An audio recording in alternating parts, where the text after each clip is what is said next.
Good morning. Welcome to the broadcast. It's day 19 of April 2021. This is New Day Kenya. A warm welcome. Your company is always worthy and cherished. The Judicial Service Commission is still hearing from candidates who are set to replace the retired Chief Justice David Kenani Maraga on the 4th of January 2021. The interviews for the shortlisted candidates did start last week on Monday. And the first to appear before the commission was High Court Judge Said Juma Chitembwe, who explained his case as to why he is the perfect replacement of Chief Justice David Maraga. Tuesday last week, Professor Patricia Kameri Mbote, law scholar and lecturer of law at the University of Nairobi, did also appear before the commission. And on Wednesday, the Court of Appeal Judge Lady Justice Martha Koome did appear before the commission. She is currently serving at the Court of Appeal in the country. And on Thursday, the Labour Employment and Labour Relations Court Judge Njagi David Marete did appear before the commission. On Friday, to finish up the week, was Philip Murgor, senior counsel, who as well was queried on many aspects. Today on Monday, and currently ongoing at the JSC, at the Supreme Court, where the JSC is hearing from Employment and the Labour Relations Court Judge Nduma Matthews Nderi, who has been serving at the court since 2012 and has 31 years of law experience in the country. So for now, we cross over live to the Supreme Court of the Republic of Kenya, where the JSC is conducting the interviews, and here is what's happening. First of all, you are the head of a CUC. There is a problem which now you agree the court may not be able to solve. And on the other hand, you're engaging with stakeholders, FKE, COTU. What is, because I get the feeling sometimes in Kenya, we want to dump everything on the judiciary to resolve. And you as the Chief Justice, what is your role in telling the states, FKE, COTU, what is, because I get the feeling sometimes in Kenya, we want to dump everything on the judiciary to resolve. And you as the Chief Justice, what is your role in telling the stakeholders, telling them, look, this is actually a matter for legislative intervention, for example. Go and make the law. The Supreme Court has said we have a problem. So how do you, as the Chief Justice, deal with that particular issue? Because if we say, the case reaching the Supreme Court actually means that somebody has to appeal. And you know the people dealing with those kind of cases have no interest. These cases are small, and they have no interest in waiting for 3-4 years. So what is your role as a Chief Justice?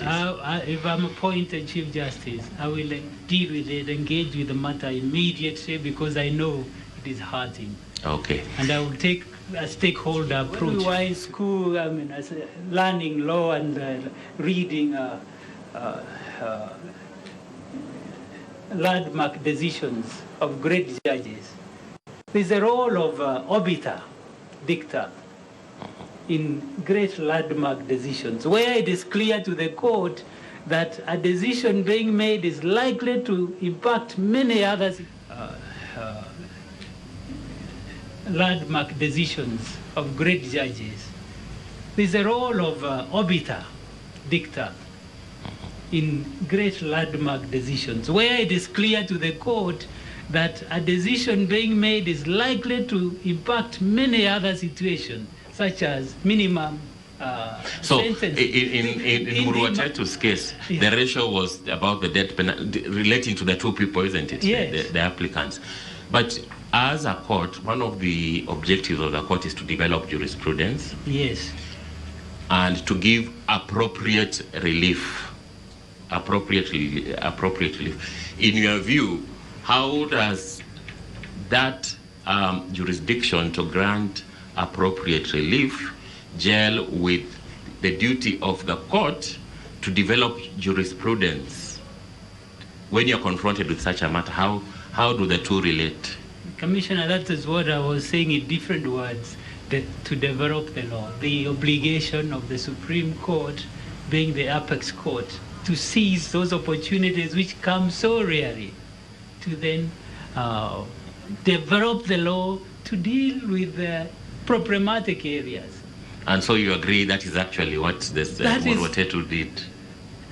But why are we having a problem with the minimum sentences in all critical areas which were not even touched in dicta? Well, let me put it this way. What did the Supreme Court say in Murwa? Why did it say that the minimum, mandatory minimum sentence, mandatory death sentence is unconstitutional? Why did it say so? Because it takes away the discretion of a judge. Based on what provisions of the Constitution? Based on the first of all, the decisional independence of a discretion of a judge to weigh the facts of a case and arrive at an appropriate decision, which discretion is also taken away in every situation where you are faced with a minimum sentence. To me, that was a cardinal issue here. That was the cardinal issue. Yes. So in the sexual offences cases and the sentencing, where is the what is the problem there? The problem is that the discretion of the judge to deal with facts of each case on their merit. So you agree that in fact Murwa Tetu's case opened the door for resolution of minimum sentences? Opened the door, but it was not definitive. It was not definitive in what ways? Because you're saying the court has said the court has to have discretion. So are there cases where the court should not have discretion in sentencing, and if so, what is the constitutional basis for that argument? If indeed then that has been taken up, is if that decision opened that path to deal with all similar cases, not necessarily death sentence, then I would say then the criticism may be unfounded. Thank you. So let us go to the next, your writings. You have brought for us very good cases on the judgments you have delivered.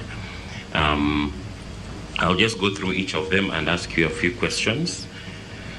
The first case is about it was a three-judge bench about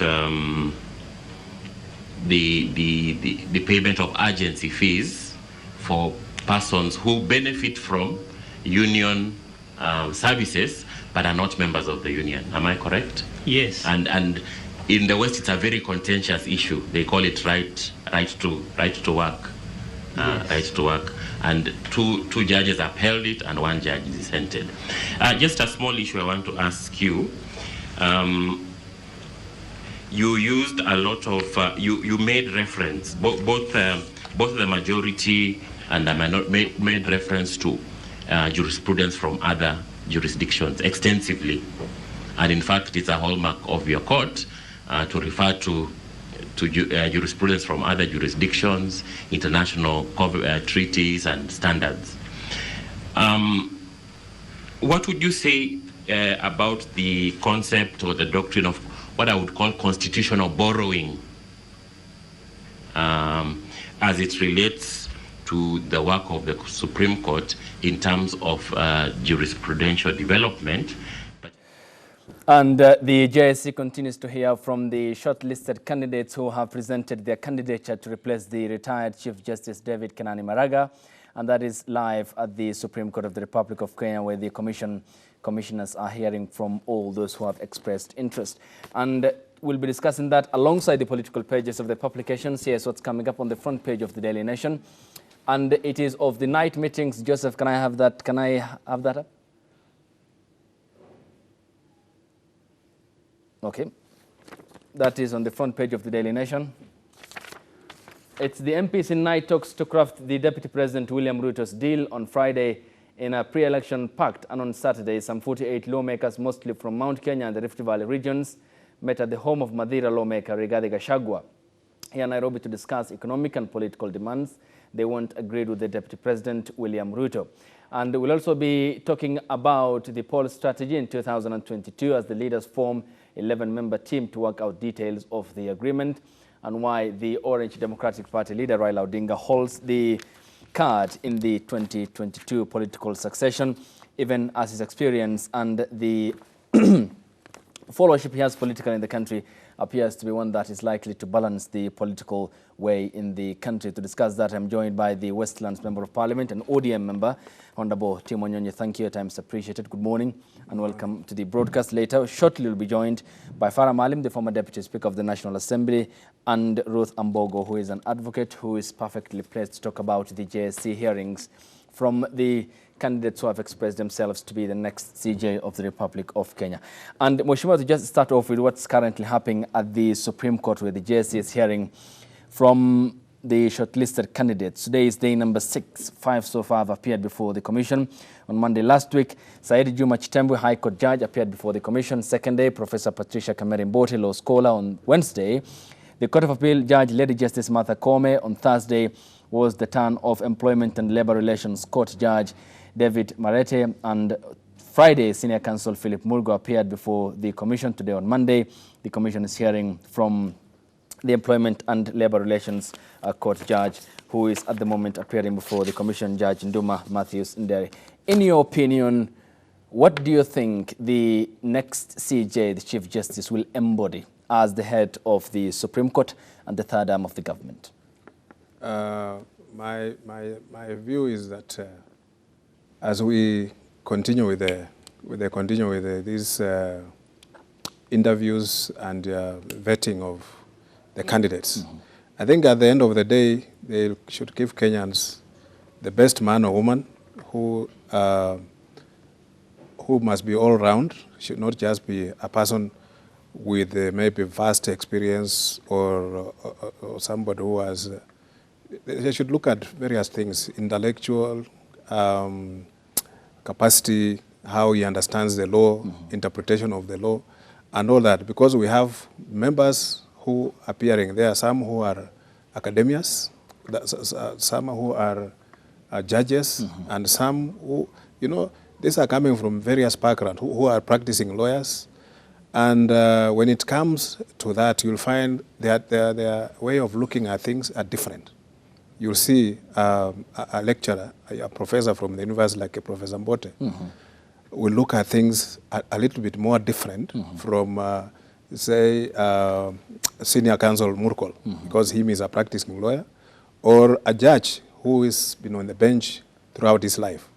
So for them, they have to look at exactly what they are bringing on the bench, not just what they know, but is about intellectualism and also temperament and many other factors that they should look at. Somebody who can come and bring a new experience to the bench, to the Supreme Court. And that's a person who is going to define how the court is managed and run, and is the person who is going to be the helm of the judiciary.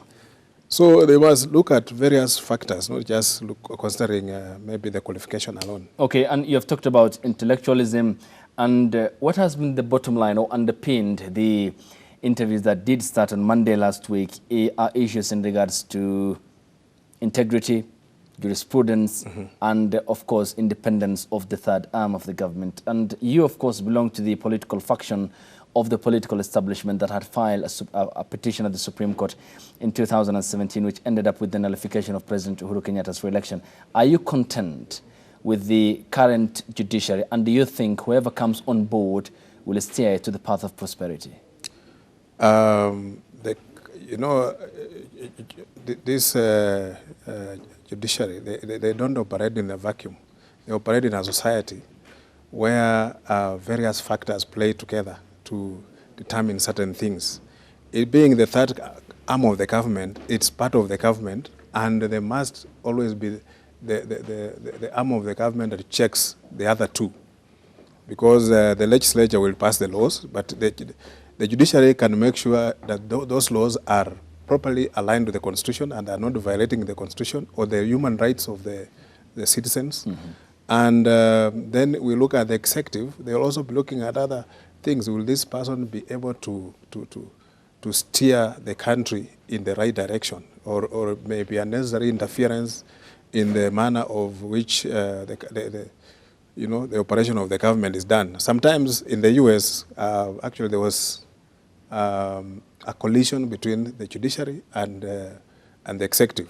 And sometimes the executive had to tell the judiciary off, and even the legislature, they told them that they have no mandate or capacity just to word in and try and, for example, they nullify some of the legislation that has been passed. They should also understand at what the background of that legislation, how has it come.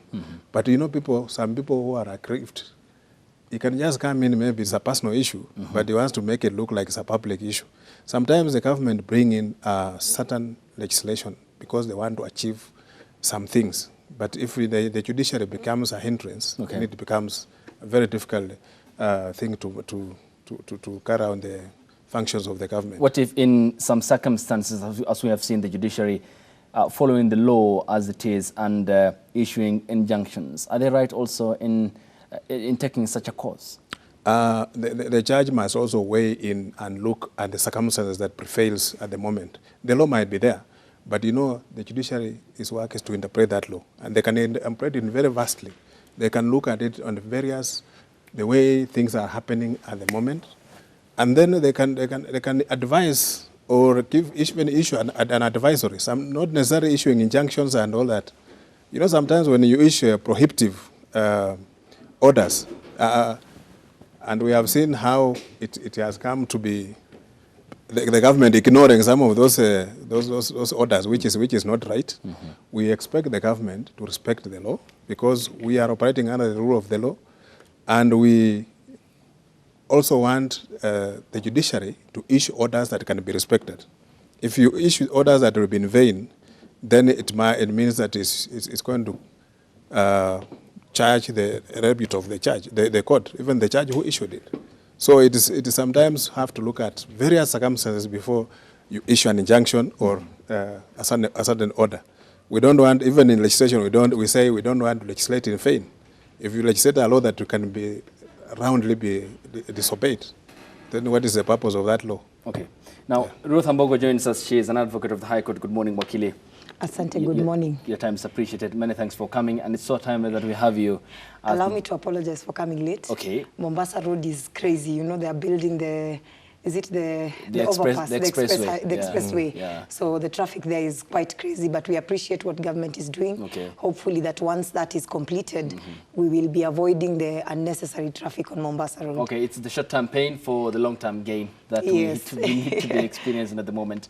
And your time is appreciated, and what a time to have you on board. The JSC continues to hear from the shortlisted candidates who have expressed themselves in wanting to succeed the departed CJ David Kinani Maraga, who retired on the 4th of January 2021. Just in a nutshell and an overview, who do you think and what capacity should the next CJ be possessing when he becomes the next CJ to succeed David Maraga and becomes the head of the third arm of the government? Well, first thing I'd like to say is that I have been following the interviews very keenly, just like most Kenyans, because first of all, this is something that is in line with what my career path is, well, that is the law.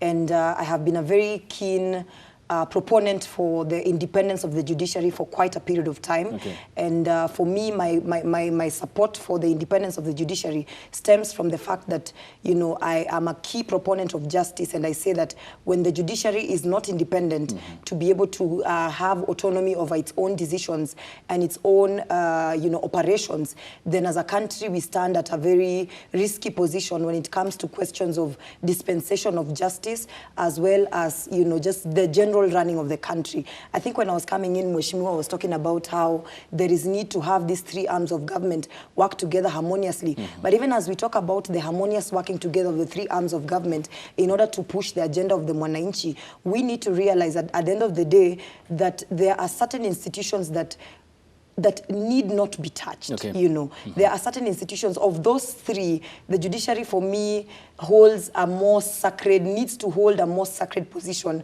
over and above the legislature and even the executive, because at the end of the day, We know what happens at the legislature. We know that a lot of times we've seen the legislature literally going against the wishes of the Mwananchi. We have seen our legislators. And by the way, I am not castigating Mheshimiwa over here because I am also set to get into that into that space very soon. I'm vying as an aspirant for the Vihiga County Woman Representative seat. So I know that I will get into that space, but I know how that space operates. That sometimes when Wananchi want key legislations passed that will be able to affect their lives, if it is not in line with the interests of the legislators, then that bill will be dragged on for so long. Look at bills such as the two-third gender principle. Look at bills such as the mental health care bill. Look at bills such as the cancer bill, you know, very critical bills that Mwananchi would wish to see pass very early in the morning, but the legislators will shelve it because maybe for one reason or another, those are bills that do not have any maybe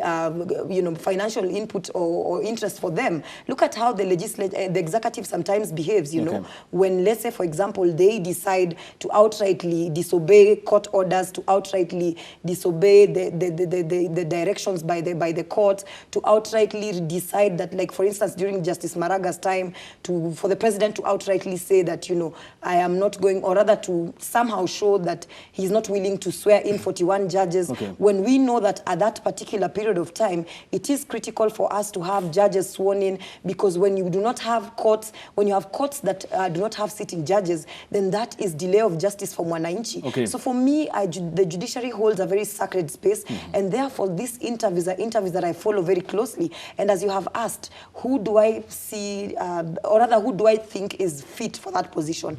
I might sound like I am a gender activist, but I am not. But in all honesty, I actually think that Justice Martha Koome fits the bill. And the reason why I say that is because, number one, she's a very level-headed woman.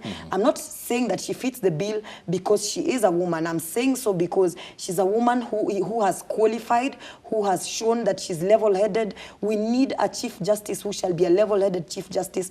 Also, we need a Chief Justice who is not easily compromised. When you look at most of these candidates, you look at some of the judgments they've made in the past, and you ask yourself, where is the disconnect between the ruling and the actual facts and the law itself? You know, they deviate from critical components of the law, and you wonder, how is this, you know, supposed to work? Some of them have known scandals, you know. It's just that, you know, these scandals are not coming out right now because, you know, when you're going for a panel, you tend to find a way of how you can hide your secret previous affairs that are clandestine, you know. So I think that Martha Koome, for me, fits the bill.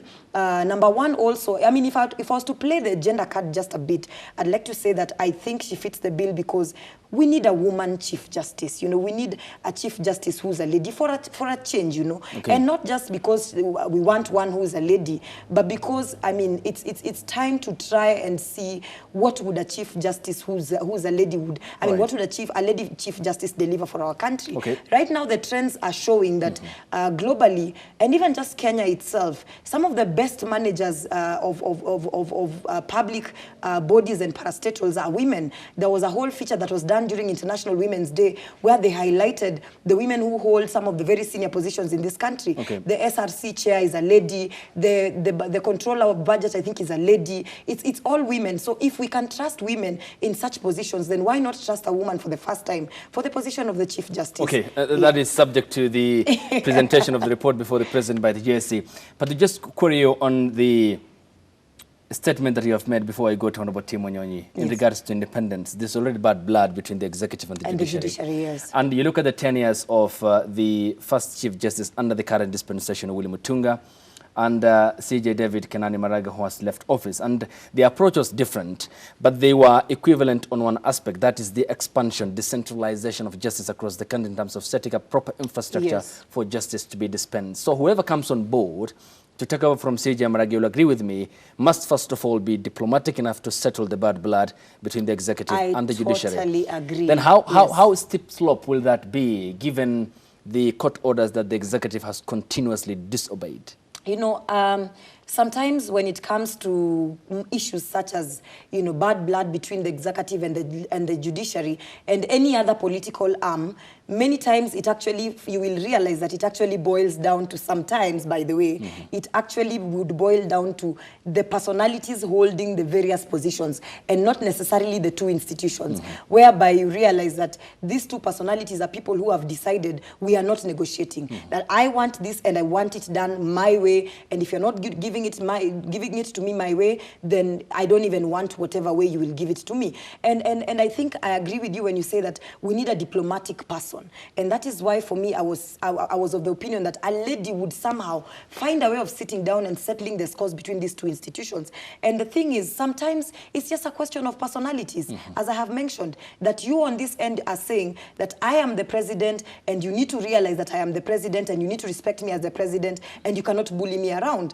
For me, the tug of war between the legislature and the judiciary was less about these two institutions and more about the personalities holding the positions, where you had Justice Maraga, who was saying that I am going to be a judge of integrity and my word shall be my word and I shall follow the laws as they state. I shall follow my job description is my job description. And we liked him and we admired his tenacity as a leader and the fact that, by the way, he will go down in history books as one of the most one of the best CJs, if you ask me. Today we might look at him and think he was a weak CJ because of how many times he would stand on podiums and cry about how, you know, publicly cry about how there's bad blood between them. But when many years later, we shall actually celebrate him for being a man who would take his stance and mean what he says. But then we need to realize, again, as I was mentioning, that at the end of the day, for democracy to operate, there needs to be some level of dialogue, there needs to be some level of negotiation, there needs to be some level of calming down and saying, okay, fine, so what will work for us? Look at what brought us to the Building Bridges initiative.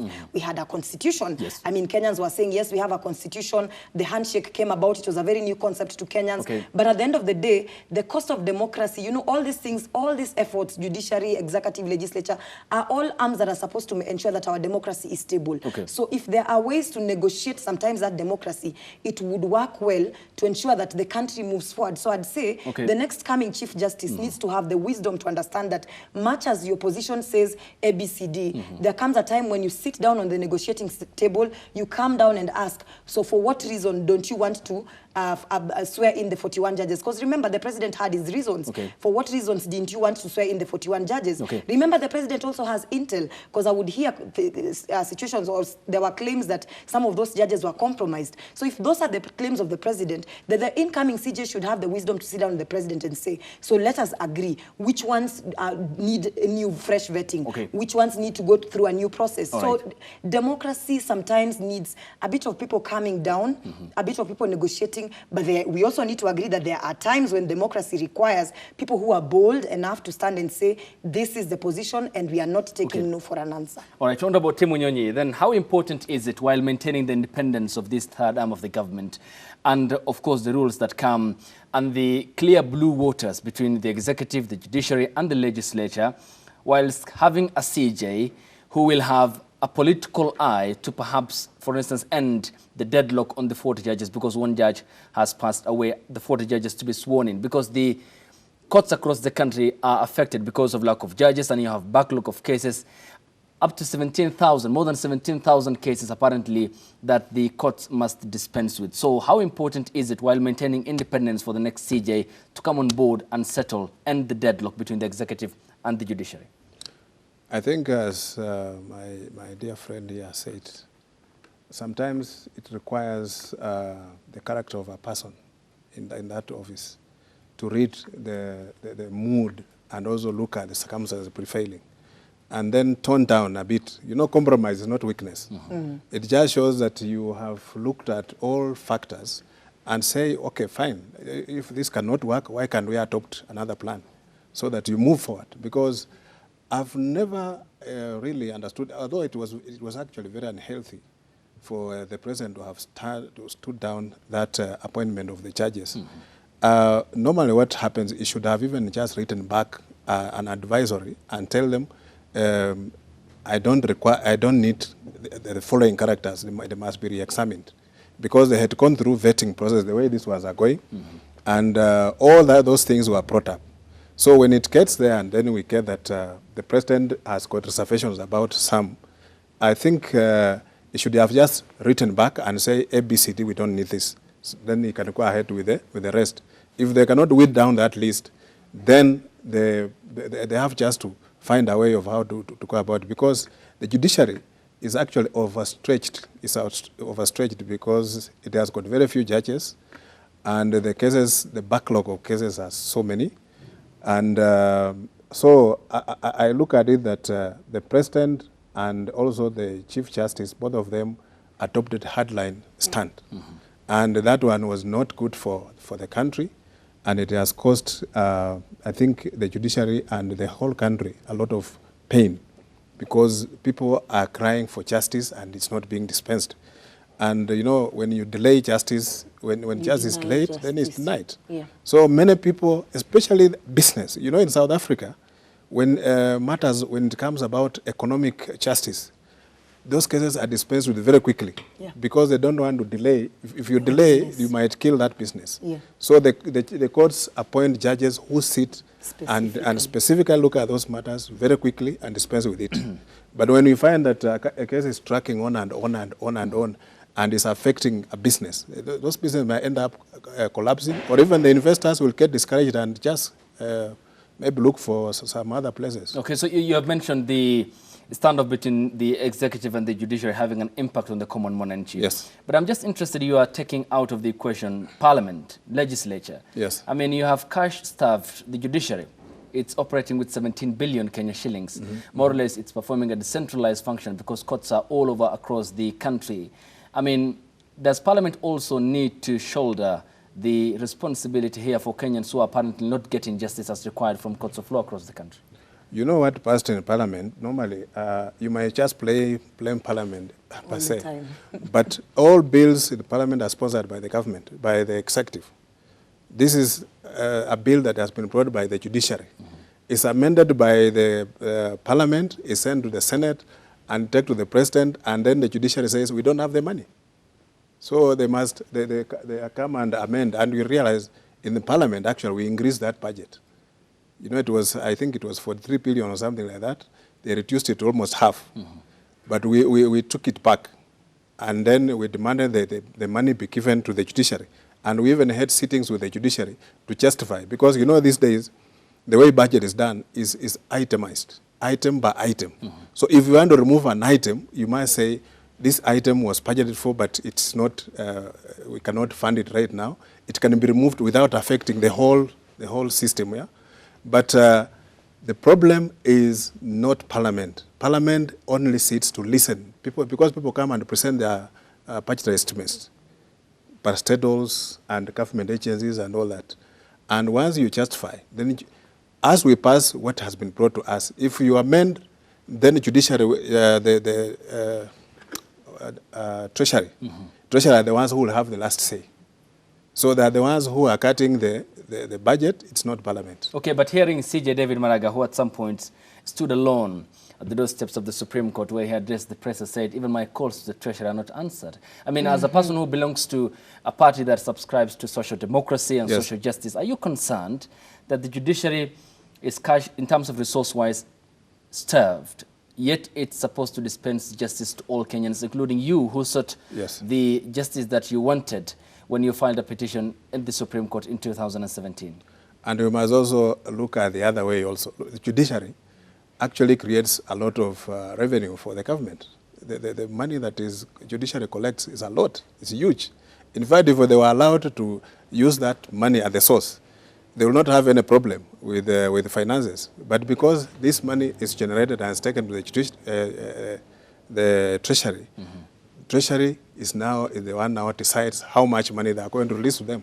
And sometimes, you know, we have had even sittings with the treasury and the judiciary together. Why they must cut the budget? You know, if you just cut the budget by most, like a half, actually you are creating that person to that place to be dysfunctional. It will not function. The judiciary will not be able to employ. They will not be expanding like the way Justice Mutunga started. They will not do the things that they have to shelve a lot of things if you cut the budget like that. Even in Parliament, when they came and slashed, for example, the CDF from the amount we are receiving to half of the amount, and the projects are already ongoing. How do you justify that? You find that's where we end up with stalled projects all over the place. If you call the judiciary now, there are stalled projects that were started by Chief Justice Mutunga. So the standoff between Justice Maraga and the government, I think, was very unhealthy. And for me, that was unnecessary and it should not be encouraged. Okay. Yeah. So there ought to have been a compromise ground for It them. would have been because this came from the nullifying of the presidential election. Okay. You remember the statement that the president made, we shall refuse. Yes. Yeah. And that one went on and on. Okay. It was unfortunate, though. And now, Ruth, Yes. as we talk about that, we'll be coming also to the BBI aspect and the report that is supported by the Member of Parliament here, Tim Onyonya, and his party in regards to also the proposal it does make in the creation of the Office of the Ombudsman, Yes. who will be sitting at the JSC level. And I'm just wondering, you look at the composition of the commissioners at the JSC level. If, say, the Kenyans vote for the referendum, and you have the creation of the Office of the Ombudsman, you have the Ombudsman who will be now outsourced, you have the Attorney General who does represent the President, the State Council, you have 2 members of the public, and the Public Service Commission. You have 5 out of possible 9 commissioners. I mean, if the executive wants to have an upper hand in any of a resolution that ought to be passed in the JSC, they can skew some of these policies, isn't it? I don't think the executive has that much power because at the end of the day, remember that we do not live in an anarchical country. When the first Building Bridges Initiative report came out, and there was the suggestion of the Ombudsman. Remember that the party leader for ANC at the Bomas of Kenya, actually, the second, let me talk about the second report. The second, that was in October 2020. October 2020, the second report that was being launched. If you remember, a lot of people, I usually say that a lot of people remember William Ruto's speech because he was booed a lot when he was talking about the questions of Ombudsman. But most people forget that the person who spoke first about those issues was actually Musalia Mudavadi. And he raised a lot of concerns about the Ombudsman being an appointee of the president and questions such as those, yeah? And if you remember, the final report, and I think most Kenyans never really followed up, the final report actually incorporated the suggestions that Musalia Mudavadi was making towards that change within the Ombudsman docket. And one thing that Kenyans need to realize is that we don't live in an anarchical state. We are actually blessed enough to have a quite a stable democracy. Sometimes when I hear a lot of Kenyans talk about a revolution, I ask myself, I'm not saying that it is wrong to want to have desires of having a revolution. We have various reasons, and most of us would have various reasons for saying they want a revolution. But truly, I don't think we've gotten to the point where we would need one, especially because our instruments, our systems are still quite stable. The fact that we have courts that function, the fact that we have a parliament that functions, the fact that we have an executive that functions, the fact that we have a civil society that is not gagged, then trust me, the executive would not outstep or overstep their powers and functions. Because at the end of the day, and remember, over and above a civil society that is very vibrant, by the way, had we been in the 90s where we had a gagged civil society, where nobody could speak, where nobody could articulate any issue affecting government, the days of Kina Willy Mutunga when he would fight for the freedom of Kenyans and for the justice to be done. Had we been at that state of, let's say, early 90s, yeah, when things were so bad, when we were talking about multipartyism and civil society organizations did not even have a space to exist in this country, then we would be worried about the executive having an upper hand when it comes to matters of controlling the JSC and in turn controlling policy, controlling everything within the judiciary, and at the end of the day messing up the justice system within the country. So the fact that we have a vibrant civil society, we have Kenyans who are awake and woke. My generation says we are woke, which means that we are very much aware of what is happening and we are informed, you know. And then again, I thank God for the fact that we are a literate nation. I mean, much as we would like to say that we have a certain percentage of people who are illiterate, let me tell you today, a class 7 student will tell you that, that the executive also has checks and balances. We don't have bodies that function independent of checks and balances. Okay. Each and every body and arm of government in this country has checks and balances. Even when the judiciary or the executive oversteps its mandate, remember that the legislature is there to protect the interests of mwananchi. And you see, at the end of the day, we have, I mean, at the end of the day, what I'm just trying to say is that the executive has systems of checks and balances. Okay. Kenyans are an awake population. We have an awake civil society. We have a robust judiciary that would fight ferociously. We have an LSK, Law Society of Kenya, Okay. whose mandate, over and above taking care of the interests of lawyers within the country, is supposed to ensure that, government does not overstep its mandate, the executive does not overstep its mandate.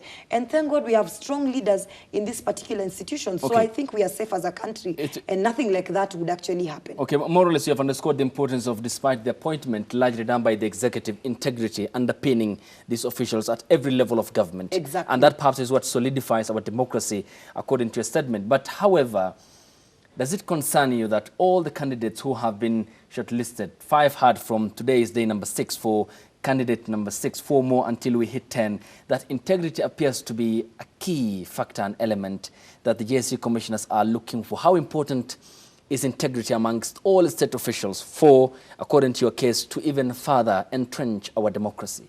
Now, let me tell you something about integrity, and I'll take you back to the days before our 2010 constitution. Remember that Chapter 6 of the Leadership and Integrity was just introduced in the new constitution. We never had any provisions of leadership and integrity in the previous constitution. And the danger of not having those provisions on leadership and integrity, I'll talk about the dangers of lacking integrity as one of the core underpinnings for any leader, for any person who's supposed to hold any senior government position, is that abuse is inevitable, anarchy is inevitable, general just disregard for the laws is inevitable, because there is no checks and balances for you. So for us, integrity, that aspect of integrity is actually the core check and balance. It is the core first checklist for anybody who is supposed to be a leader. Okay. Because at the end of the day, remember back in the days before we had that provision, we had state officers doing business in their state offices, because what the leadership and integrity chapter did is that it brought about a separation of you as an individual, the office that you hold, the responsibilities that you hold, and it set some level of seriousness in these leadership positions that we do have, that at the end of the day, there was now some level, a tone that was set, okay, that dictated that before you hold any government position, we should first interrogate your background. Do you have cases of corruption in the past? Because what we are saying is that your character determines who you become as a leader. That if there are positions that you held in the past where you were corrupt, where you were found in scandals, where your decision-making skills were compromised, where you were bought by, you were influenced by small money, then we cannot trust that if you become the CJ, okay, you would actually rule with integrity. We hope to see somebody, an exact replica of the outgone Chief Justice, okay, one who was incorruptible, because at the end of the day, why integrity is so important for a Chief Justice is that you're literally holding the future of the country. When all else fails, it is a Chief Justice final word that sets the country moving forward. I'll give you examples of why that position and integrity is so important. Look at the time when the country was falling apart after the 2017 elections. The people that actually brought about some level of sanity and peace was the judiciary. Imagine if we had an errant Chief Justice in the first place. If we had a corruptible Chief Justice in the first place, we would not have had the ruling that put Kenya on the map as the first country in Africa, okay, to nullify presidential elections. Okay. And the grounds were actually very, very serious grounds of nullification. At that period of time, I need to remind Mheshimiwa here that I was actually a co-proponent of Raila Odinga. In fact, I was a Secretary General in Daughters of Raila. And during that particular period period of time when cases, I was a secretary general of a lobby group that was campaigning for Raila Odinga. Now my political allegiance is different. I am supporting Musalia So you're more or less Mudavadi. in One Kenya Alliance. I am now in the One Kenya Alliance, but we don't know how things will go politically. Okay. I mean, at the moment, let me just talk about at the moment, Okay. because I mean, we don't know about the future. Okay. Political interests change as time goes, based on basically a lot of factors. But what I'm saying is that I was there and I participated in one of the presidential election petitions, the one that was being sponsored by Nelson Harvey, Okay. pushed by Nelson Harvey to now stop the second presidential election. And I was with him when we drafted that petition. And of course, things went the way they went. Okay. Some of the judges, no offense, I'll put it out there, judges were bribed. Our petitioner was bribed. We woke up in the morning going to court. Our petitioner was bribed. Our judges were bribed. And and I'm talking about facts. Okay. So look at how lack of integrity tanked a whole case that would have stopped the repeat elections. Okay. So if lack of integrity could do that to a serious case like the one that Nelson Harvey and I were handling, you can imagine what damage it would do to a nation if we have a Chief Justice Okay. and judges who do not have integrity All right. as a fundamental character of their personality. Okay, let me now put that to Mheshimiwa Tim Wanyonyi. And Senior Counsel Ahmed Nasir Abdullahi did, post on Twitter on several occasions about bribery involving Supreme Court during Maraga's tenure. The lawyer did tweet that some judges had received a bribe said to be about 220 million in a case which later the court heard was about high-end property in Nairobi. And the former CJ since then has sued the senior counsel that he insinuated the CJ knew about the alleged bribe and the judges who received it. And Ruth just had elaborated on that. To what extent will corruption leave a scar on the long-held plan of a clean judiciary in the country? Maybe you can even ask it the other way around. Why isn't there a single judge from Supreme Court applied for the Chief Justice? Exactly. Why isn't there any one of them? It means there's something. Maybe some never expressed interest? I don't think. Maybe integrity was. I don't think. They could not pass the integrity test. Abdullahi Nasir was speaking from nothing. He must be privy to something, and maybe Justice Maraga may have not also been privy to some of these things. Judges are individuals. Yeah. And you can isolate and bribe a judge separate on his own, something like that. And if you sit in a place like a judiciary and you allow yourself to be compromised, then you are done. There's nothing else you can tell us. No ruling, if however good it will be, people will always read something out of that ruling. They'll say maybe something was done, maybe it was given. We have had issues of where a judge writes two judgments, one for the applicant, another one for the defendant. You find these judgments, how do they come out of this? It means somebody has been given something and then they come and twist around the things. So what we are saying is that judiciary must always be beyond reproach. A judge who goes to sit in, if we don't realize what these guys, when they're coming for that vetting, they have got a huge file there of a dossier from people whom he has no idea what he did maybe in the past, maybe himself has forgotten, but they are there. You saw what Senior Counsel Murkomen, people brought a lot of things against him, and all because of the position he held in different circumstances at the university, why, despite being a victim, DPP, he represented Moi. And all that. You see, those things come back to haunt you. And in a political circumstances like ours, there are people who hold vendetta against something that you did wrong to me, and now I'm sitting in the position to appoint you. Will I trust you? I may not, because we are human beings at the end of the day. Integrity and all these things put together, at the end of the day, you still zero down that what you did in the past can come and haunt you. And it is actually showing from some of the candidates who are appearing there. We have seen even a judge the first judge who appeared. Said Juma Chitembwe. Yes, he had a lot of difficulties to explain some of the rulings he made because this ruling had passed through another level of the judiciary and it comes to him and he's not the one who listened to the first case. So sometimes before you nullify or set aside the earlier ruling, you must understand all the circumstances around that case before you do that. But if you just go and do it, I was not there, but I don't understand the circumstances, how he set aside the ruling. So sometimes some of these things are very difficult, and you may just, even not just judges, we have seen even in Parliament where we vet appointees of the government. Some people come and then there's a dossier for him there.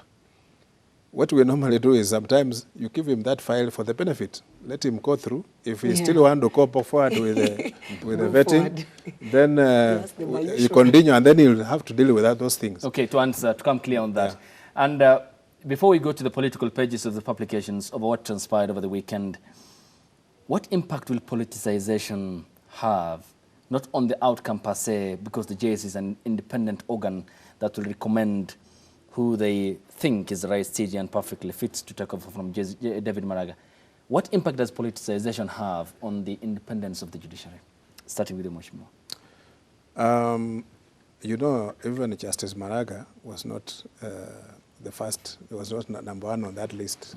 Yeah. They appointed him depending on the political circumstance of that time, of the time.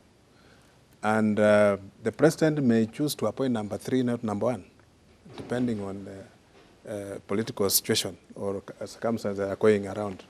But we will always expect that he should follow the advice of the GSC, what they have recommended, who should be appointed. And I think unless there's something else, then he should appoint the first person. But there are some other factors that inform, I think, him to make that kind of decision. Mm-hmm. So sometimes that's why we are saying we are not operating from a vacuum. We live in a society that has got so many other things that play around. For example, if the president being from this particular region and a judge coming from the same region or something like that, some factors can play together. And then you find that the president now avoids to appoint maybe the first recommended person and appoints a different person, maybe because of the factors of regional balance.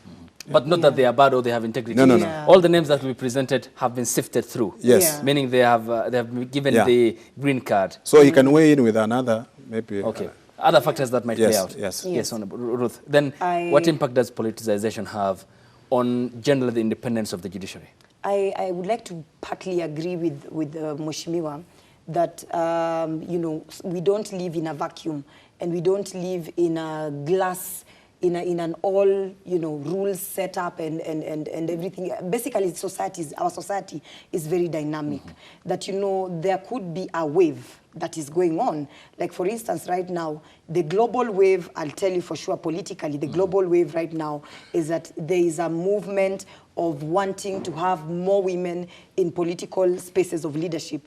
And that is what you'd realize probably informed the choice of, for instance, Biden to appoint Kamala Harris as his running mate, as opposed to picking Bernie Sanders, for instance, because globally at that particular period of time, you are finding countries such as Sweden, such as Jamaica, Germany, New Zealand having their top leadership as women. And, you know, like now, such dynamic things, you can have a global wave that's moving around where, like let's say, for instance, like now for me, I hope that our president catches on the global wave of having women in leadership positions and picks somebody like Justice Martha Koome or even Patricia Kameri Mbote. And for the first time, let's set the standards. I mean, Kenya has always been known for setting new standards and new records. Let's, for instance, try a woman as a Chief Justice. And let me tell you something, by the way.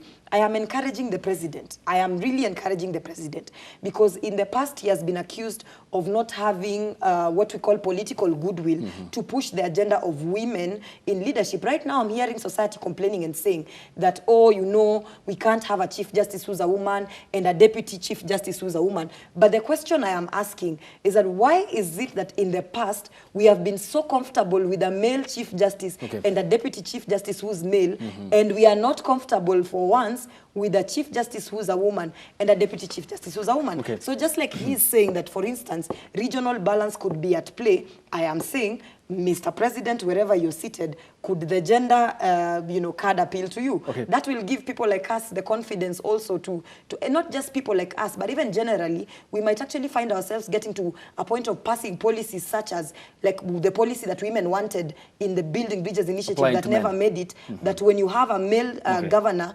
aspirant, then it should automatically be that the deputy or the deputy governor should be a female, should be a lady, and vice versa. So let's get to the point where we embrace concepts, progressive concepts of leadership, and include women at the top leadership positions. Okay, now let's turn our attention to the political pages of the publications. Joseph, can I have the front page of the Daily Nation up? Members of Parliament in night talks to craft Ruto deal. The pre-election pact on Friday and Saturday. Some 48 lawmakers, mostly from the Mount Kenya region and the Rift Valley, met at the home of Madhira lawmaker Rigathi Gachagua to discuss economic and political demands they want agreed with the DP William Ruto. This story is highlighted on page 7 of the publication. Next up of the publication. Inside MP Secret 2022 power talks with DP Ruto. And on Friday, Saturday night, 48 lawmakers, mostly from Mount Kenya and Rift Valley, had met the DP William Ruto. Not met the DP William Ruto, but he was aware of their meeting. And on the next item is on succession politics. The ODM party leader as to why he is holding all the cards in 2022 race to State House. The paper says he has the cult-like following, and his 2018 handshake pact with President Kenyatta has placed him at the position of advantage. To the far end of the People Daily on the front page, it's the cartoon edition of Stano. We talked about this, the Judicial Service Commission hearing from shortlisted candidates as to who they will be picking, and perhaps most importantly, those who have expressed interest. And here is just a capture of the different people who have expressed interest and how they are doing so in the midst of the pandemic. On the left end of the tab, next one, if Steve can give me that, is on the study which shows that Kenyans are disgruntled, the high cost of living at 34%, and Kenyans, 51% of them say that the cost of living is high in the country. They cite unemployment and corruption. And finally, to the final tab of the People Daily on the front page, it's on the highlights of the Mount Kenya MPs who are listing demands to back DP William Ruto. If Steve, you can pull this up, the highest text in regards to the 60 leaders who have met on Friday and Saturday from the region and have formed 2 committees to steer negotiations around the economy and 2022 positions. This as the high cost of living, COVID-19 pandemic, unemployment and corruption are issues many say are taking the country in the wrong direction. And I'll come to you, just a summary of the papers, and I'll come to you, Honorable Tim Munyonyi. I mean, it's your party leader holding the cards according to the paper. There's a night meeting of members of parliament from the Central Kenya region and the Rift Valley who want to give the DP William Ruto demands before they can finally accord him the support that he needs to catapult him to the position of presidency. Do you think Central Kenya will back the DP William Ruto?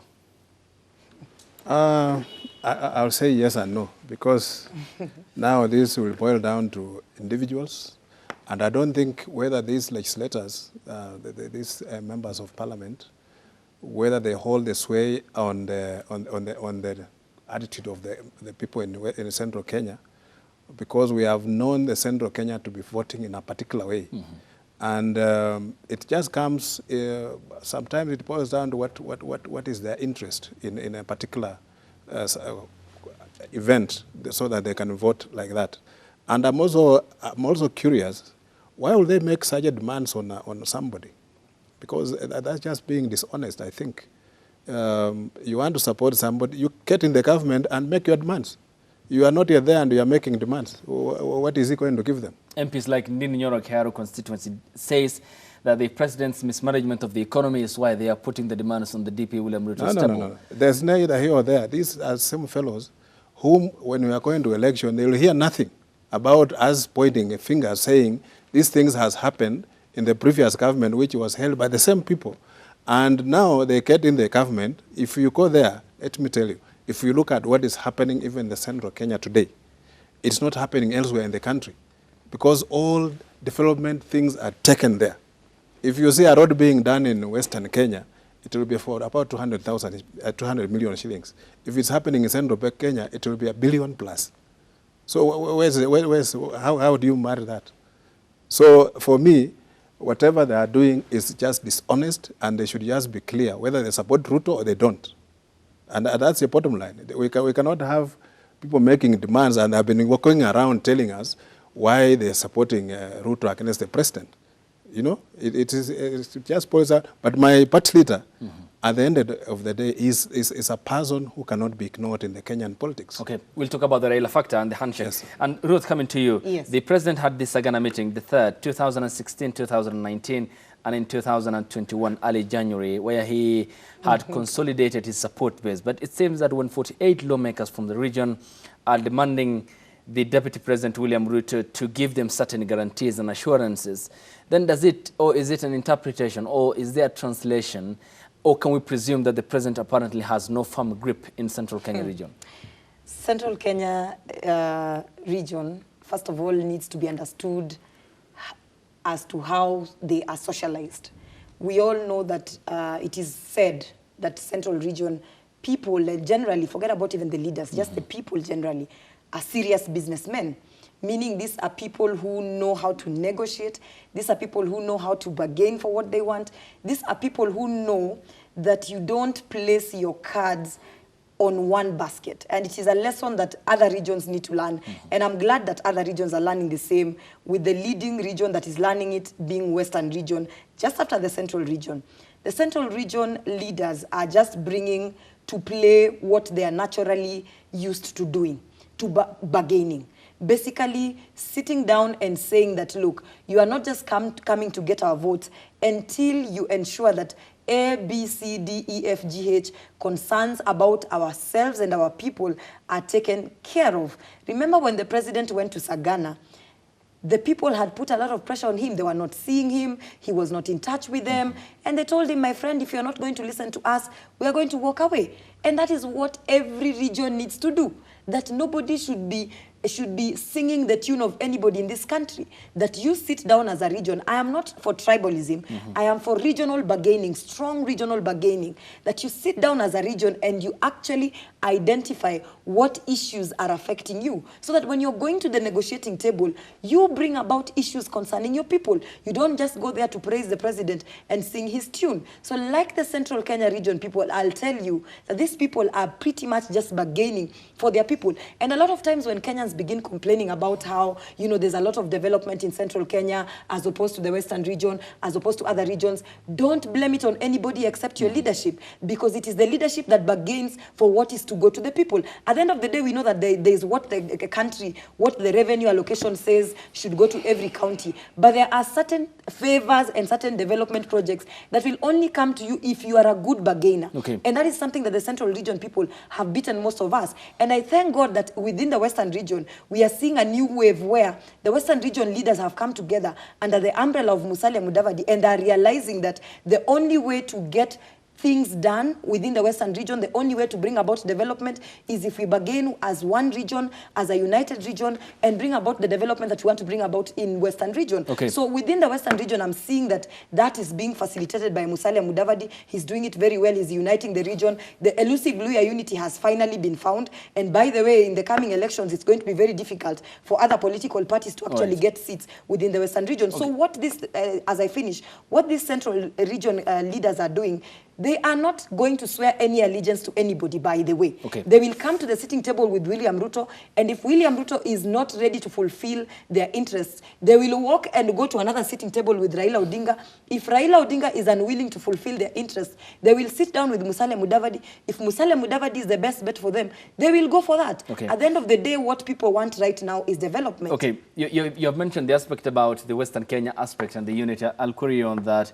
But given what's happening at the moment, Central Kenya has been largely economical. Their political opposition is rather underpinned by how their economies do perform, how their businesses do perform. Yes. Do you think William Ruto has that in his political dictionary when he's largely banking on masses under the hustler narrative that was largely made vulnerable by the same government he had deputized since 2013? Thank you for asking that question. And in fact, I feel like you have answered it. The fact that William Ruto is banking on masses, and yet the Central region bargains not on masses but on interests. That is why the Tanga Tanga wing has fallen apart. You saw people moving in massive numbers, Akina Isaac Mwaura moving in massive numbers, saying how they're standing with William Ruto. When they went there and realized that the interests are not being taken care of, where is Isaac Mwaura right now? Where are the very vocal people who used to champion for DP Ruto's agenda? Right now, it has come out evident that, number one,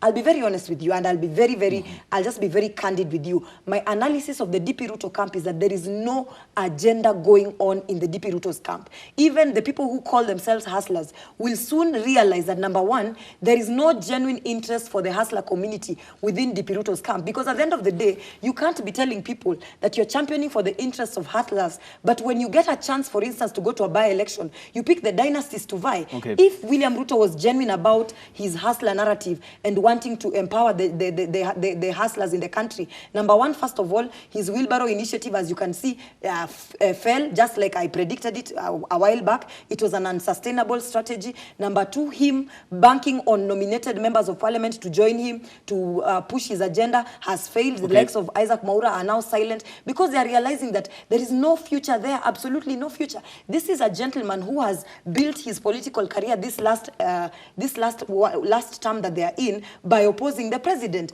by not working with the president. And right now what Kenyans are actually realizing is that at the end of the day, it is shaping his character as a leader. Kenyans are finding out that this is somebody who cannot have teamwork, that yes, he might be complaining about being sidelined from government, but he is the one who initiated it. When he would go on his own frolic, launching projects under his name when he has been sent by the president, defying the president, starting a whole campaign way before, like immediately after the campaigns, after the elections were done, instead of working. And so Kenyans are now slowly realizing that, number one, he is not a team player. Number two, he lacks leadership qualities.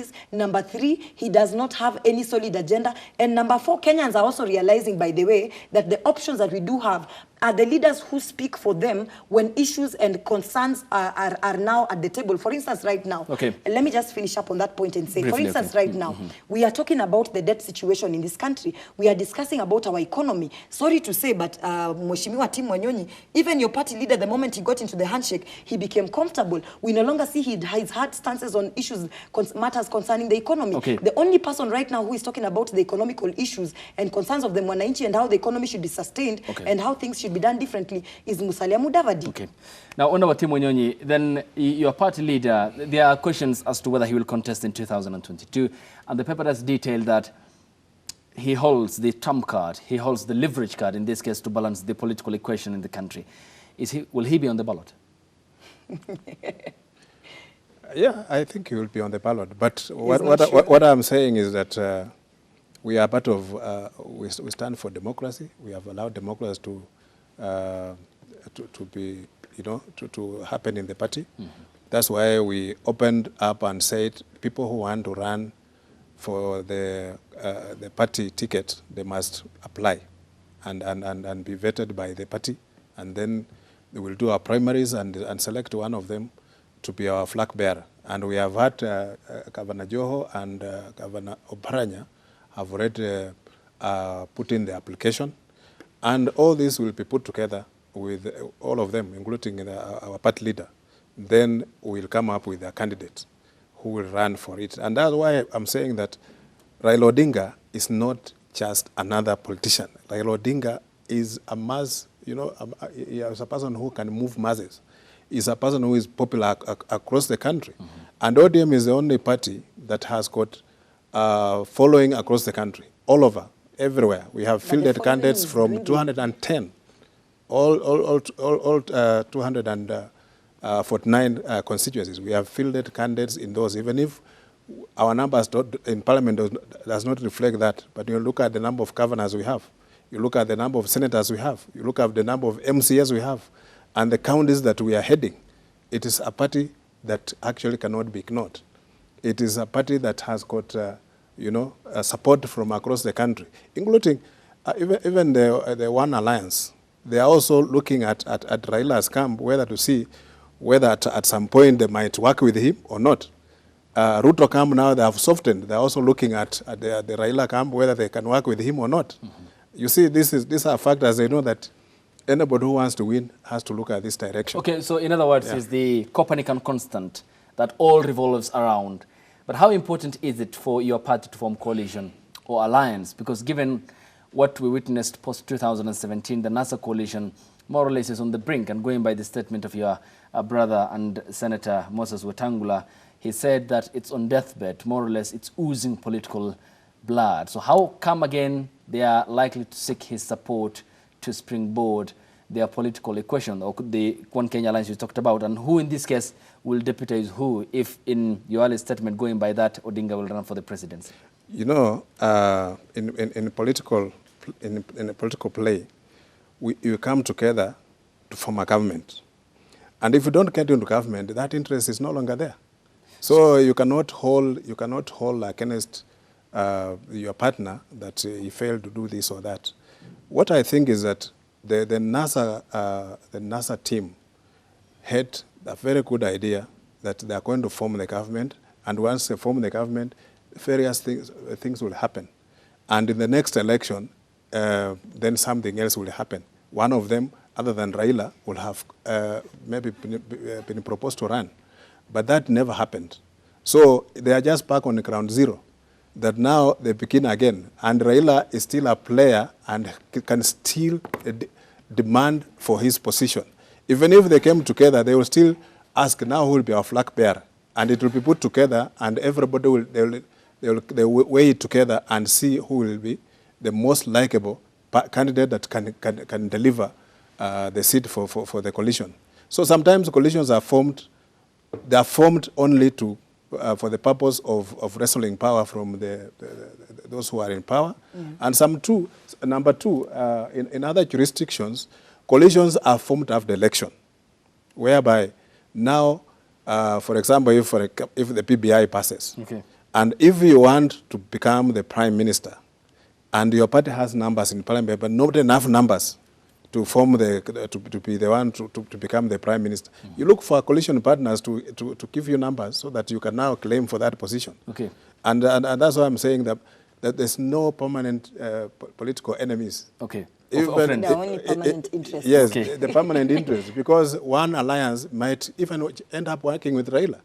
Yeah. And DP Ruto might end up working with the one alliance or with Raila. So these formations are going to go on until next year when it's about election, we will know which direction is going. The formation and the outlook. Yes. Now, Ruth, coming to you as we finish up. But the factor that one of the determinant factor, because the Central Kenya, I don't know, if they may not have a presidential candidate, they are going to be a very critical component in the election. Okay, likely to balance the Yes. political or Yes. tilt the political equation. I have a question for you from viewers in the county of Vihiga where you express interest.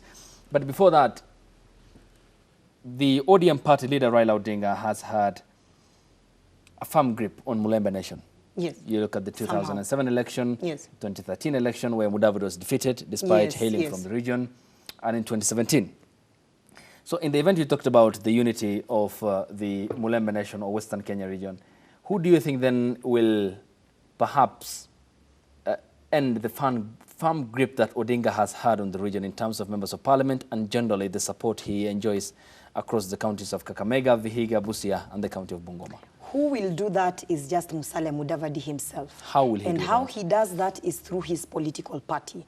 I will tell you for sure that the Western region has absolutely no problem in uniting together to be able to elect Musalia Mudavadi as president. And just so you know, and Tim Wanyonyi comes from there, and he knows that we do have a voting population of about 5.6 million votes. That if we decide, the population is about 5.6 million voters, and if we decide that we are all voting, uniting together to vote in one person, as we are already doing right now, then we would just need 2 or 3 other regions to come together and bring in the votes for Musalia Mudavadi. But how he does that is through his political party.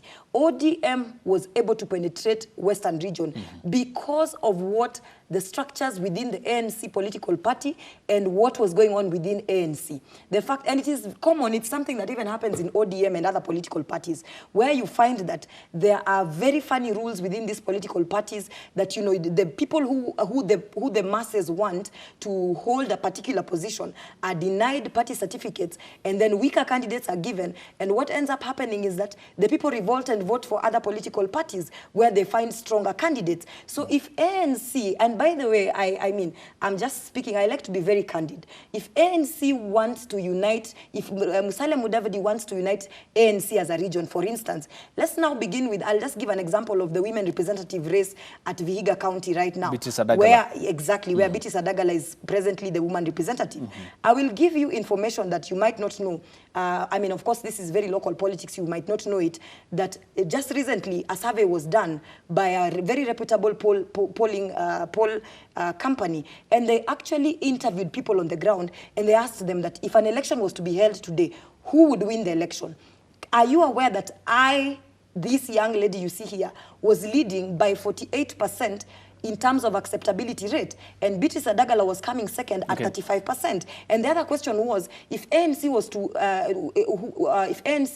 to, which candidate would you want ANC to pick to vie for women representative seat? And then again, the numbers indicated that I was leading. So then, what would happen to ANC that would make ANC lose Vihiga County woman representative seat is to ignore what the people are saying. And that is what they have done in the past. But what I am aware of right now is that the party is putting in place structures and has put in place structures to ensure that the rightful winners for various seats are actually given the certificates. Can I give you the information that in Vihiga County, where we have 25 wards, ANC got only 9 positions of the 25.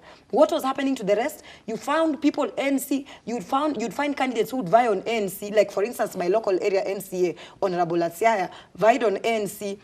He was a people's choice. He was denied a certificate. He went on another political party. I think he was also denied a certificate. He went independent and he won. At the end of the day, political parties, and this is not just to ANC, political parties including ODM need to realize that we are now in an era where people are awake and the younger voting generation is coming very strongly. And you know, by the way, this generation you are talking about, millennials, are one of the smartest generation ever. They are one of the generations that are not easily compromised. That if they decide that Ruth Ambogo is the one they will vote for as women representative, they will vote in mass. So and there's nothing you will do about it. If you deny them that choice, they will tell Ruth Ambogo, for instance, vie as an independent and we will give you that particular ticket. Generally, that is the political trend across the country. But you mentioned 9 members of county assembly positions that ANC won in, for instance, Vihiga County. Out of 25. So which party won, or who are the candidates who won the 16 remaining 16? Other political parties, other independent candidates. How many MCS does the ODM party has in Vihiga County? I don't know the number of ODM, but it is not bigger. It's not bigger than ANC. ANC has the largest number of MCAs in Vihiga County. The rest of them, majority were independent candidates. Others were winning, I think, on Ford Kenya. Others were winning on PPK, that is Akaranga's political party. So basically, that in itself should show political parties across the country, not just for ANC and Luya Unity. That even ODM, if they mess up and I mean, for instance, we are still in the season where people are still talking about where to go. You know, we haven't settled. Today I could be saying I'm in ANC, but what about tomorrow? Mheshimiwa here convinces me that ODM is more.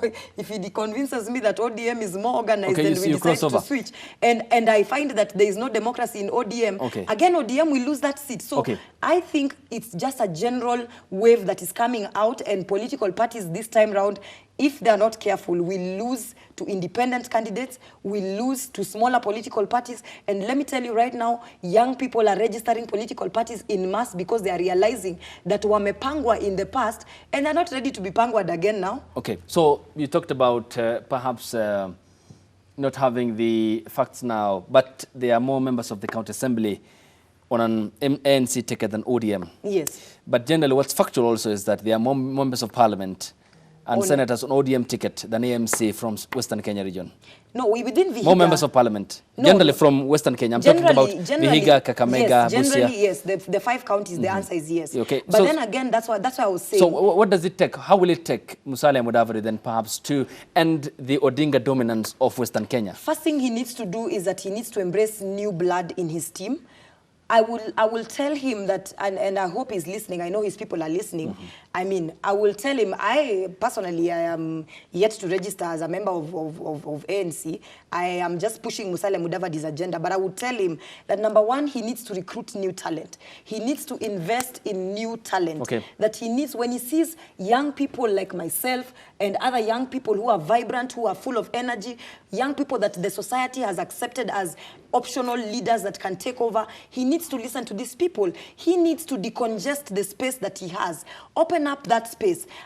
Listen to more voices of new, listen to new voices. When you go to a party, I've worked closely with ODM. And by the way, Mheshimiwa, I also need to tell you that when I was working in 2017 as a Secretary General for Daughters of Raila, I was not a registered member of ODM. I was only pushing the Raila Odinga agenda because I knew that at that time I was not comfortable being in ODM as a party, because ODM as a party, the structures were also not favorable to me as a person. So what I will tell, what I would compare ODM and, let's say, for example, ANC, for instance, in ODM, you find that the youth wing is fully independent, they do their things on their own, but then there are certain things that need to change in ANC. For instance, empower the youth wing. When you find new voices coming up, stronger and better voices, you'd rather give them positions in the youth wing to push your agenda. Finance these people to go out there and push your name. Because, and get out of, again, I will tell him, just like everybody else says, get out of the Western region. And if you can't get out of the Western region, have your people get out of the Western region, be willing to spend money. Politics is about spending money, because even we as aspirants on the ground, we spend money, you know, so spend money. So there is a lot of work still to do for Musalia to catch up. But he's doing it. I hear the people, his party has been trying to convince me to join by telling me the party is getting better. Hopefully, I mean, so we the are recommendation, still in the transfer season. Some of the recommendations then you put forth have been probably put into consideration by the party. Honorable Tim Onyonyi, then to you before we finish things up here on the broadcast. Now, the paper on that page where it did say that the ODM party leader holds the sway, perhaps the trump card, or has the leverage in the 2022 succession political process. Perhaps it cites the handshake with the president as one of the key factors.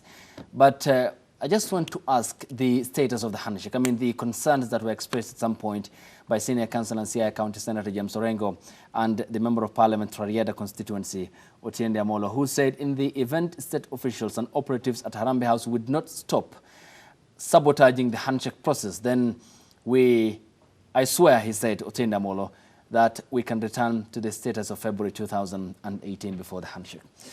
And it still is, isn't it, very clear that politics in this country is based on very thin lines, that anytime we can be back to the trenches. It is, you know, handshake is about Kenya. It's not about Raila. It's not about Uhuru Kenyatta.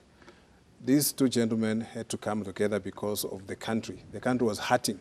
The country was bleeding.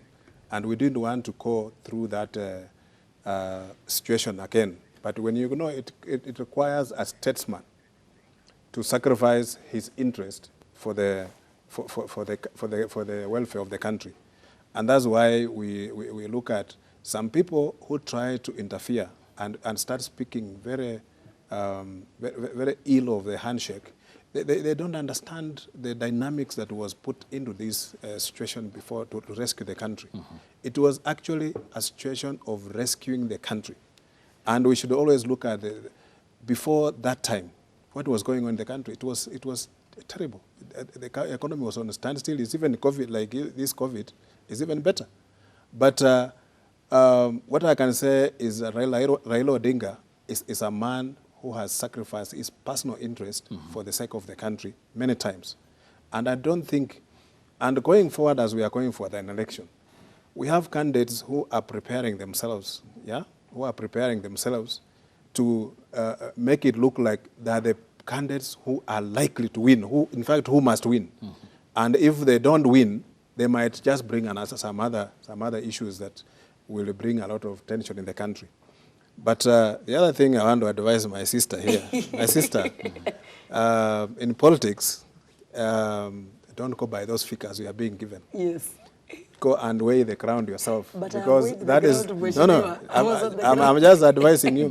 Because in politics, things change very quickly. Yes. Today you can be very popular, tomorrow you are not. And sometimes it just happens around election. Yes. You can be the candidate to beat until the 11th hour, and somebody just turns up on the scene and turns over the records, the current against you. Sometimes I remember in 2013, I entered the race very late, around November. Yes. And the election was March in March. That's 2013. when I entered the fray. And when I went there, Westlands had gone It completely. it was a gone case. It had gone with those guys. And I was being told, hapa hakuna kitu. Sahau.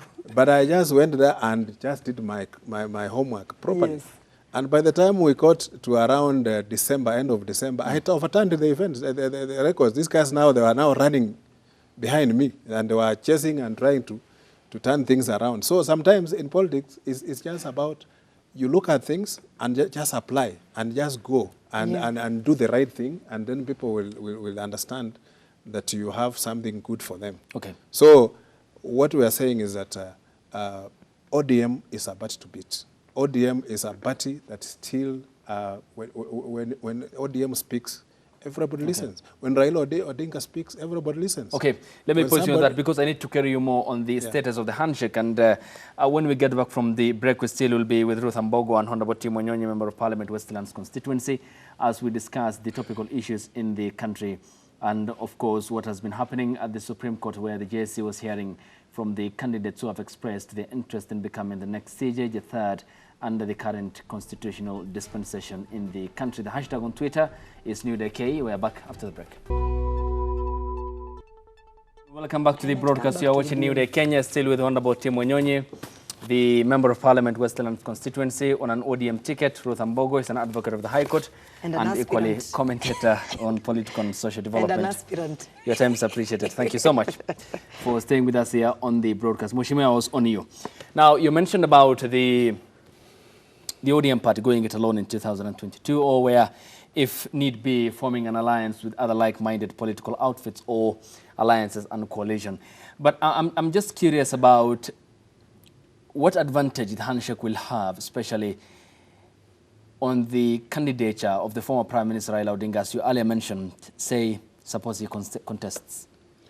The handshake, to me, the handshake is not about 2022. It was about bringing Kenya back and giving Kenya back to Kenyans, because we had to actually they had to make some very pertinent sacrifice. That what we were standing for was, we wanted justice, we wanted fairness, and we wanted the government also to be responsive. And going forward, you know, a political party, ODM political party, does not depend on anybody's, you know, that we need endorsement from anybody. We can go it alone, and we can form a coalition with like-minded parties. But we are also being careful that we don't want to be told that maybe the president is endorsing us, because sometimes it can work against you, unless the president really has a very big sway on his backyard. You remember President Moi endorsed President Uhuru, and that time President Moi was the ruler without any, you know, he held sway on the country. But Kenyans ganged up and actually voted out President Uhuru and by extension President Moi, and elected Mwai Kibaki.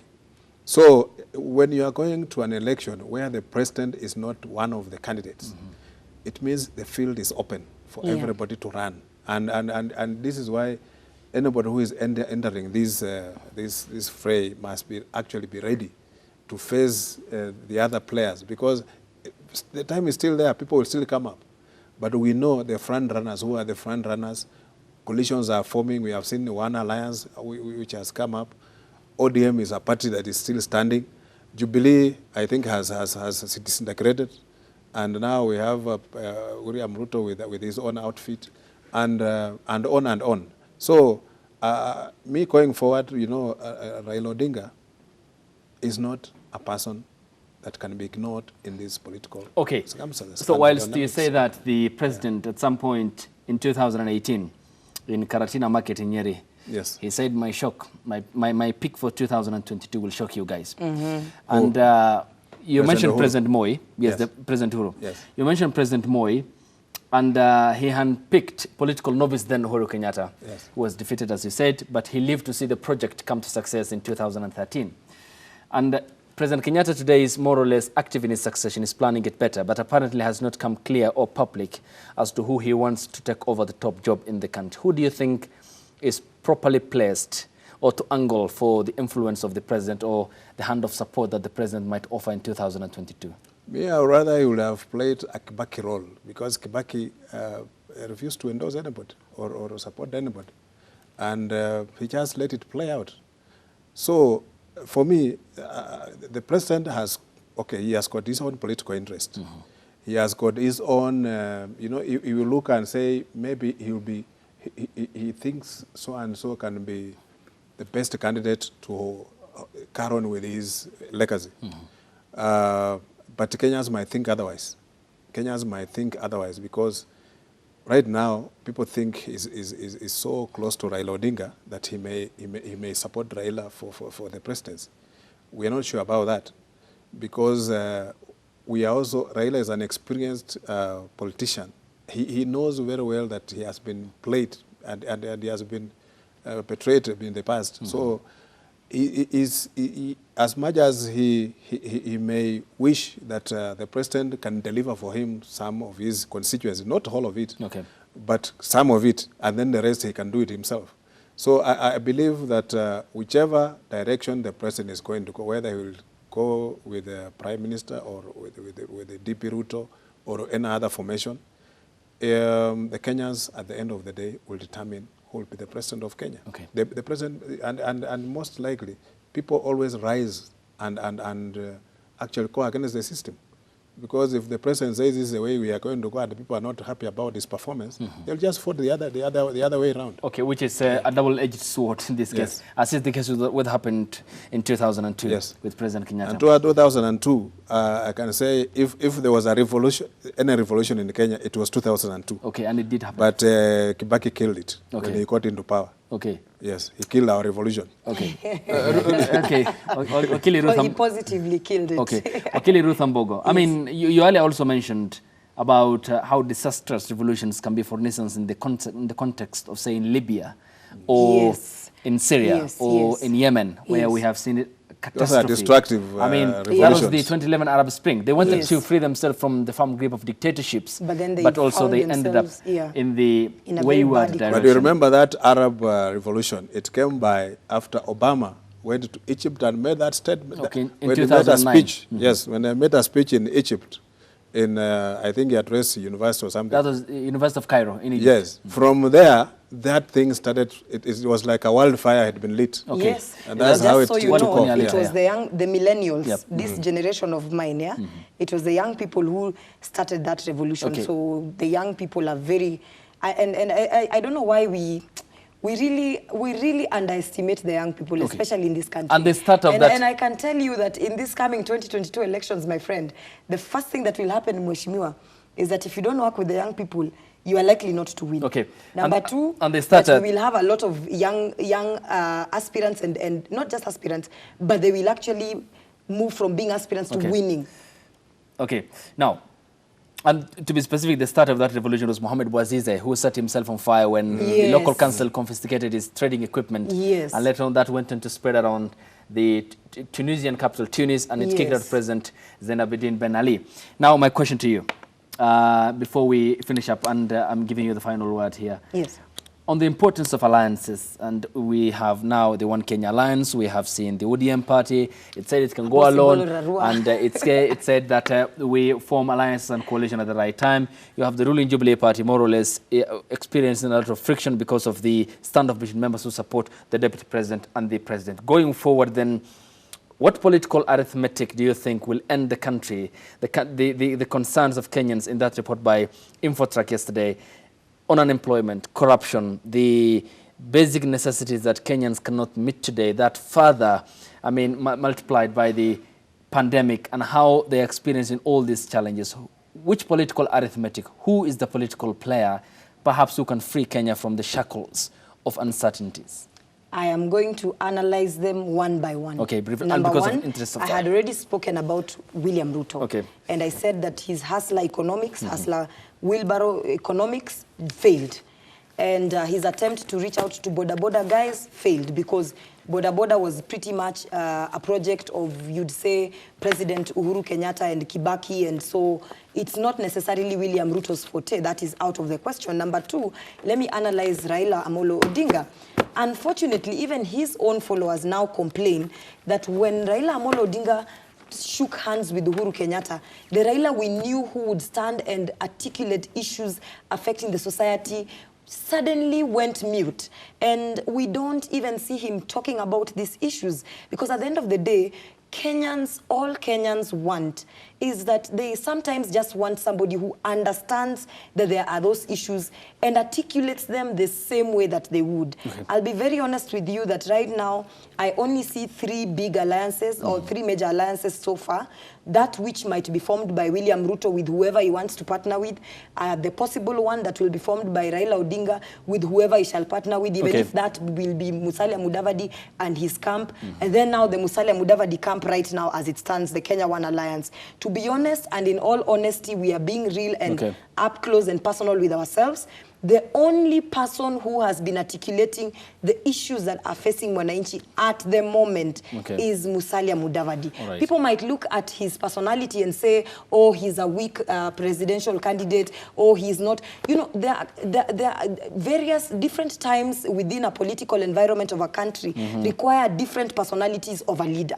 Like, for example, in 2008, I mean 2002, when the country was coming from the Moi era, we needed somebody who would revive our economy. And sometimes when you want someone who revives the economy, you don't want a loud noisemaker. You just want a peaceful, calm person who will focus on the economy. And we are now again at that time where we want our economy revived, we want our livelihoods, I mean, we want that our day-to-day income taken care of. We want our economy standing, we want proper roads, we want functioning hospitals, we want a stable economy, basically. And the only person articulating issues about the economy, sorry to say, Mheshimiwa, is Musalia Mudavadi. Okay, thank you. We end it at that. Your time is appreciated. Ruth Ambogo, she's a lawyer, advocate of the High Court, and commentator on social political development. Your time is appreciated. Thank you so much. Thank you to Honorable Tim Wanyonyi. He is the Member of Parliament, Westlands constituency, and an ODM party member.